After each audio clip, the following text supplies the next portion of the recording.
بسم الله الرحمن الرحيم. الحمد لله رب العالمين والصلاة والسلام على أشرف الأنبياء والمرسلين أما بعد فأستعيذ بالله من الشيطان الرجيم بسم الله الرحمن الرحيم السلام علیکم ورحمۃ اللہ وبرکاتہ۔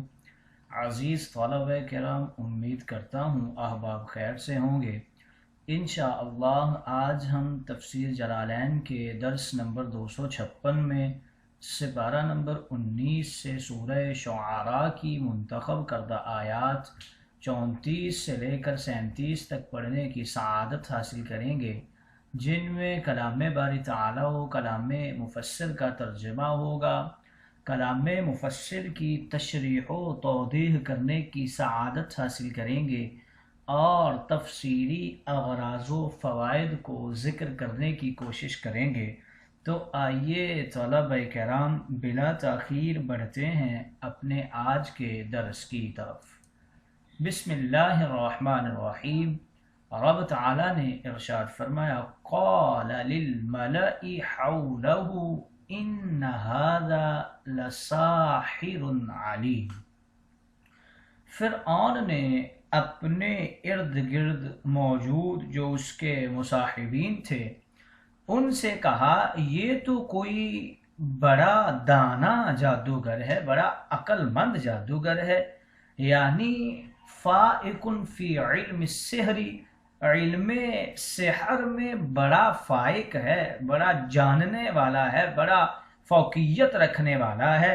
یرید ان یخرجکم من ارضکم بسحرہ، یہ چاہتا ہے کہ اپنے جادو کے ذریعے تمہیں تمہاری زمین سے نکال دے۔ فماذا تأمرون، پس تمہاری کیا رائے ہے، کیا مشورہ دیتے ہو تم؟ قالوا، بولے مصاحبین فرعون، ارجہ و اخاہ، آپ اس کو اور اس کے بھائی کو کچھ مہلت دیجئے، اخر امرہما، ان کے معاملہ میں کچھ تاخیر کیجئے، ان کا معاملہ کچھ وقت کے لیے مؤخر کر دیجئے۔ وابعث فی المدائن حاشرین، اور شہروں میں جادوگروں کو جمع کرنے والے بھیج دیجئے۔ یأتوک بکل سحار علیم، جو آپ کے پاس ہر ذی علم ماہر جادوگر کو لے کر آئیں، جو موسیٰ پر علم سحر میں فائق ہوں، یعنی موسیٰ سے زیادہ جانتے ہوں جادو کو۔ آئیے طلبہ کرام ترجمہ کے بعد بڑھتے ہیں آج کے درس کی تشریح و توضیح کی طرف۔ یہاں سے بیان کر رہے ہیں کہ فرعون نے اپنے ارد گرد بیٹھے ہوئے سرداروں سے کہا کہ یہ تو کوئی ماہر جادوگر ہے، یہ اپنے جادو کے ذریعے تمہیں تمہارے ملک سے نکالنا چاہتا ہے، اب تم کیا مشورہ دیتے ہو؟ انہوں نے کہا کہ اس کو اور اس کے بھائی کو کچھ دیر روکیے، معاملہ مؤخر کیجیے، اور شہروں میں جادوگروں کو اکٹھا کرنے والوں کو بھیج دیجیے جو تمہارے پاس بڑے بڑے جادوگروں کو لے کر آئیں۔ فرعون حضرت موسیٰ سے مرعوب ہو گیا تھا اور ان کے برحق ہونے کے تأثر کو زائل کرنا چاہتا تھا۔ جب حضرت موسیٰ نے بڑے دربار میں لاٹھی کو اژدہا بنا دیا اور گندمی ہاتھ کو چمکتے سورج کی طرح روشن کر دیا تو فرعون ان ساری چیزوں سے مرعوب ہو گیا تھا، اور اس نے حضرت موسیٰ علیہ السلام کو خدا کا واسطہ دے کر فریاد کی کہ مجھے اس اژدہا سے تو بچاؤ، اور تمام دربار میں حضرت موسیٰ کی ہیبت چھا گئی تھی اور یہ بات واضح ہو گئی تھی کہ حضرت موسیٰ ہی حق پر ہیں، اور فرعون کو بھی یہ اندازہ ہو گیا تھا کہ اہل دربار حضرت موسیٰ کے معجزات سے متاثر ہو چکے ہیں۔ اس نے اہل دربار کے اس تأثر کو زائل کرنے کے لیے 3 باتیں کہیں۔ ایک یہ کہ یہ شخص حق پر نہیں ہے بلکہ یہ کوئی بہت بڑا اور ماہر جادوگر ہے، اور اس نے جو کچھ بھی دکھایا ہے وہ جادو کا کرشمہ ہے۔ دوسری بات یہ کہی کہ یہ اپنے جادو کے زور سے تمہیں تمہارے وطن سے نکالنا چاہتا ہے۔ یہ اس نے اس لیے کہا تھا کہ اہل دربار حضرت موسیٰ کو اپنا دشمن تصور کریں اور ان سے متنفر ہو جائیں۔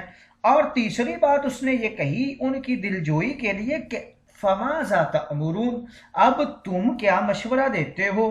ان باتوں سے اس کا مقصد یہ تھا کہ اہل دربار کے دلوں میں حضرت موسیٰ کے برحق ہونے کا جو تأثر پیدا ہو گیا ہے وہ زائل ہو جائے، اور ان سے مشورہ طلب کیا تاکہ وہ یہ سمجھیں کہ فرعون ان کا بڑا ہمدرد اور خیر خواہ ہے، اور ان کے دلوں میں اگر فرعون سے دوری پیدا ہوئی ہے تو وہ اپنائیت کے جذبے میں ڈھل جائے۔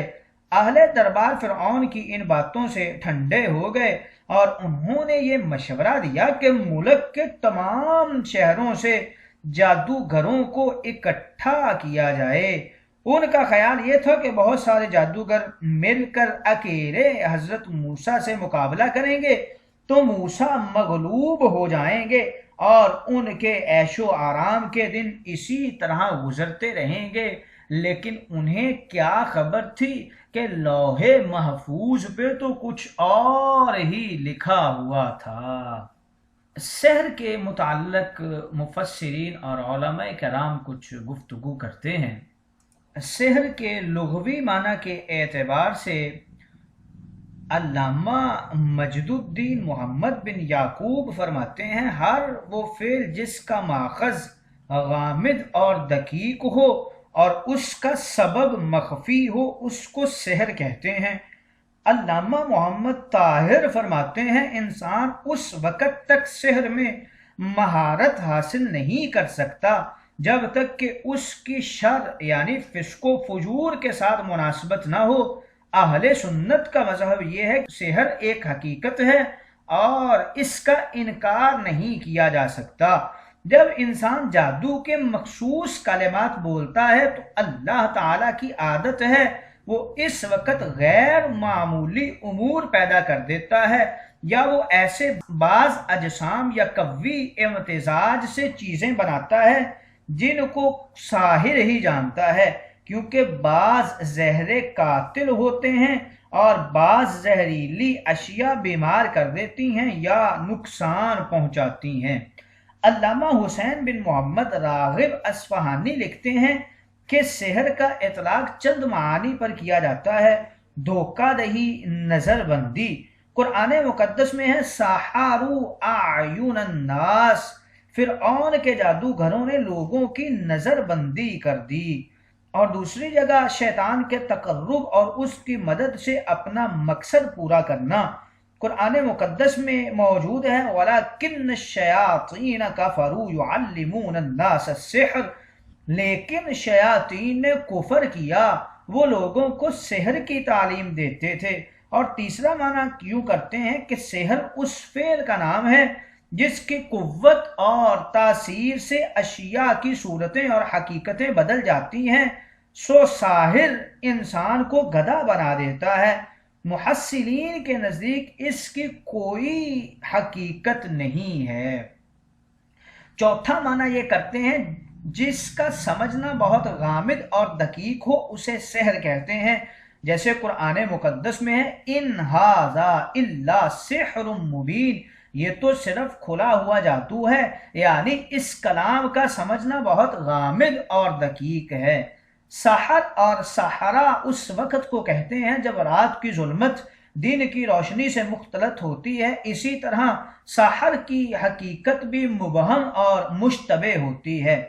قاضی عبداللہ بن عمر بیضاوی فرماتے ہیں سحر سے مراد وہ کام ہے جس کو حاصل کرنے میں شیطان سے مدد حاصل کی جاتی ہے، اور وہی انسان اس مقصد کو حاصل کرتا ہے جو شر اور نفس کے خبث میں شیطان کے مناسب ہو، کیونکہ کسی سے تعاون حاصل کرنے میں یہ شرط ہے کہ دونوں میں مناسبت ہو، اور اسی قید سے ساحر نبی اور ولی سے ممتاز ہو جاتا ہے، اور بعض حیرتناک اور تعجب خیز کام جو شعبدہ بازی سے آلات، دوائیوں اور ہاتھ کی صفائی اور کرتبوں سے کیے جاتے ہیں وہ مذموم نہیں ہیں، ان کو مجازن سحر کہا جاتا ہے، یا اس وجہ سے کہ ان کا ماخذ غامض اور دقیق ہوتا ہے اور ان کا سبب مخفی ہوتا ہے۔ سید محمود آلوسی فرماتے ہیں سحر وہ غیر معمولی اور خلاف عادت کام ہے جس کو حاصل کرنے میں برے کام کر کے شیطان کے تقرب سے مدد حاصل کی جاتی ہے، خواہ وہ برے کام زبان سے کیے جائیں جیسے وہ منتر جن میں شرکیہ الفاظ ہوں اور شیطان کی تعریف کی جائے، یا وہ برے کام دیگر اعضاء سے کیے جائیں جیسے ستاروں کی عبادت کرنا، کسی کا نقصان کرنا اور دیگر فسق و فجور کے کام، یا پھر وہ برے کام اعتقاد سے کیے جائیں، مثلا ان کاموں کو اچھا اعتقاد کرنا جن سے شیطان کا تقرب اور اس کی محبت حاصل ہوتی ہے، اور وہی شخص سحر کر سکتا ہے جو شر اور نفس کی خباثت میں شیطان کے مناسب ہوتا ہے۔ سحر اور کرامت میں کچھ فرق ہے۔ علماء و مفسرین کرام اس حوالے سے کچھ وجوہ بیان کرتے ہیں۔ سحر خبیث اور فاسق شخص سے ظاہر ہوتا ہے، اور کرامت اس نیک مسلمان سے ظاہر ہوتی ہے جو دائماً عبادت کرتا ہو اور برے کاموں سے بچتا ہو۔ دوسرا فرق یوں بیان کرتے ہیں کہ سحر چند مخصوص برے کاموں کا نام ہے اور کرامت کے مخصوص اعمال نہیں ہیں، یہ محض اللہ تعالیٰ کے فضل اور دائماً شریعت کی اتباع سے ظاہر ہوتی ہے۔ تیسرا فرق یوں ذکر کرتے ہیں کہ سحر صرف تعلیم اور تعلم سے حاصل ہوتا ہے، اور کرامت اس طرح نہیں بلکہ کرامت وہبی ہوتی ہے اور محض اللہ کی عطا سے حاصل ہوتی ہے۔ چوتھا فرق بیان کرتے ہوئے ذکر کرتے ہیں کہ سحر طلب کرنے والوں کے مطالب کے موافق نہیں ہوتا بلکہ معین اور محدود مطالب کے ساتھ مخصوص ہے، اور کرامت طلب کرنے والوں کے مطالب کے ساتھ مخصوص ہوتی ہے اور اس کے مخصوص مطالب نہیں ہیں۔ پانچواں فرق یوں ذکر کرتے ہیں کہ سحر مخصوص وقتوں، مخصوص جگہوں اور مخصوص شرائط سے ہوتا ہے، اور کرامت کے لیے کسی وقت، کسی جگہ اور کوئی شرط ضروری نہیں ہے۔ چھواں فرق یوں ذکر کرتے ہیں کہ ساحر کو کبھی دوسرا ساحر اپنی بڑائی ظاہر کرنے کے لیے چیلنج کرتا ہے، اور کرامت میں ایک ولی دوسرے ولی کو چیلنج نہیں کرتا۔ ساتواں فرق یوں ذکر کرتے ہیں کہ سحر بغیر کوشش اور سخت جد و جہد کے حاصل نہیں ہوتا، اور کرامت خواہ 1000 بار حاصل ہو اس کے لیے کوئی کوشش نہیں کرنی پڑتی۔ آٹھواں فرق یوں ذکر کرتے ہیں کہ ساحر فاسقوں کے کام کرتا ہے اور ناپاک رہتا ہے، بعض اوقات غسل جنابت بھی نہیں کرتا، استنجا نہیں کرتا، ناپاک کپڑے نہیں دھوتا، کیونکہ ناپاکی اور نجاست کی جادو کے ظہور میں بہت تاثیر ہوتی ہے، یہ اس کی ظاہری نجاست ہے اور اس کی باطنی نجاست کفر ہے، اور اس کے برعکس ولی کا ظاہر اور باطن پاک اور منور اور روشن اور صاف ہوا کرتا ہے۔ نوواں فرق یوں ذکر کرتے ہیں کہ ساحر خلاف شرع کاموں کا حکم دیتا ہے اور ولی شریعت کے موافق کاموں کا حکم دیتا ہے۔ یہ کچھ فرق تھے جو علماء کرام نے سحر اور کرامت کے مابین ذکر کیے ہیں، اور انہی سے سحر اور معجزہ کا فرق بھی معلوم ہو جاتا ہے۔ سحر کے واقع ہونے میں دلائل دے رہے ہیں علامہ سعد الدین مسعود بن عمر تفتزانی۔ آپ فرماتے ہیں کہ سحر ایک خلاف عادت کام ہے جو کسی شریر اور فاسق شخص سے اعمال مخصوصہ کے ذریعے صادر ہوتا ہے، اور یہ اہل حق کے نزدیک عقلاً جائز ہے اور قرآن و حدیث سے ثابت ہے، جیسا کہ قرآن مقدس میں موجود ہے وَلَٰكِنَّ الشَّيَاطِينَ كَفَرُوا يُعَلِّمُونَ النَّاسَ السِّحْرَ۔ اس آیت مقدسہ میں یہ خبر دی ہے کہ جادو حقیقتاً ثابت ہے اور وہ محض نظر بندی اور طمع کاری نہیں ہے، مؤثر اور خالق حقیقت میں اللہ تعالی ہی ہے۔ اسی طرح رب تعالیٰ نے فرمایا وَمِن شَرِّ النَّفَّاثَاتِ فِي الْعُقَدِ، اور میں گھرا باندھ کر ان میں پھونکنے والیوں کے شر سے بھی پناہ مانگتا ہوں۔ اس آیت میں جادوگروں کی شرارت سے پناہ مانگی گئی ہے۔ جادوگر منتر پڑھ پڑھ پھونک مارتے ہیں اور گرہ باندھتے جاتے ہیں۔ عموماً جس پر جادو کرنا ہوتا ہے اس کے بال یا کوئی چیز حاصل کر کے یہ عمل کیا جاتا ہے۔ اگر جادو ایک ثابت شدہ حقیقت نہ ہوتی تو اللہ تعالیٰ اس سے پناہ مانگنے کا حکم کیوں دیتے؟ جمہور مسلمین کا اس پر اتفاق ہے کہ سورہ فلق اس وقت نازل ہوئی لبید بن عاصم یہودی نے رسول اللہ پر جادو کیا حتیٰ کہ آپ 3 دن تک بیمار رہے تھے۔ اسی طرح روایت ہے کہ ایک باندی نے حضرت عائشہ رضی اللہ تعالی عنہا پر جادو کیا اور اسی طرح حضرت ابن عمر پر جادو کیا گیا، پھر لوہا گرم کر کے ان کے ہاتھ پر داغ لگایا گیا۔ اگر یہ اعتراض کیا جائے کہ اگر جادو کرنا ممکن ہوتا تو کفار تمام انبیاء اور صالحین پر جادو کر دیتے تاکہ ان کو ملک عظیم حاصل ہوتا، اور نبی صلی اللہ علیہ وسلم پر جادو کرنا کس طرح صحیح ہوگا؟ حالانکہ رب تعالیٰ تو فرماتا ہے وَاللَّهُ يَعْصِمُكَ مِنَ النَّاسِ وَلَا يُفْلِحُ السَّاحِرُ حَيْثُ أَتَى، اور کافر نبی کریم پر عیب لگاتے تھے کہ آپ پر جادو کیا گیا ہے، حالانکہ یہ قطعی بات ہے کہ وہ جھوٹے تھے۔ تو اس اعتراض کا جواب یہ دیتے ہیں کہ جادو ہر دور اور زمانے میں نہیں پایا گیا، نہ ہی ہر خطے اور جگہ میں پایا گیا ہے۔ اور دوسرے اعتراض کا یہ جواب دیتے ہیں کہ نبی کریم اس سے محفوظ ہیں کہ لوگ ان کو ہلاک کر دیں یا آپ کی نبوت میں خلل ڈالیں، اور اس بات سے محفوظ نہیں ہے کہ لوگ آپ کو ضرر پہنچائیں یا آپ کے جسم میں کوئی تکلیف پہنچائیں۔ اور کفار نے جو کہا تھا کہ آپ پر جادو کیا گیا ہے، اس سے ان کی مراد یہ تھی کہ آپ مجنون ہیں اور جادو سے آپ کی عقل زائل کر دی گئی ہے، کیونکہ آپ نے ان کے دین کو ترک کر دیا تھا۔